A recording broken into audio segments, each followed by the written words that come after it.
தமிழகத்தில் மூடப்பட உள்ள டாஸ்மாக் மதுபான கடைகளின் பட்டியல் விரைவில் வெளியிடப்படும் என மதுவிலக்கு ஆயத்தீர்வுத்துறை அமைச்சர் முத்துசாமி தெரிவித்துள்ளார்.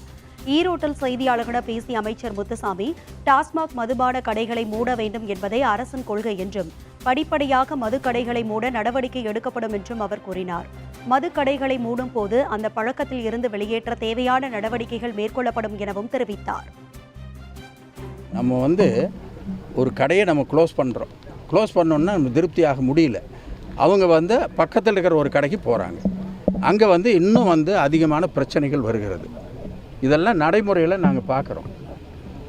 அதனால் ஒரு கடையை க்ளோஸ் பண்ண உடனே அங்கே இருக்கிறவங்க எல்லோரும் நிறுத்திட்டாங்கன்னு நம்ம நிச்சயமாக சொல்ல முடியாது. ஏதாவது கொஞ்சம் பேர் அதில் நிறுத்தி இருக்கலாம்.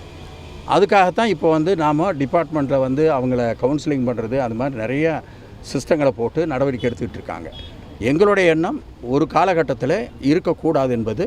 இதை நடைமுறைப்படுத்துவதற்குள்ளாக மற்றவர்களை நாம் தயார் செய்து அதிலிருந்து வெளியிலே கொண்டு வருவதற்கான நடவடிக்கையும் எடுக்கப்படும்.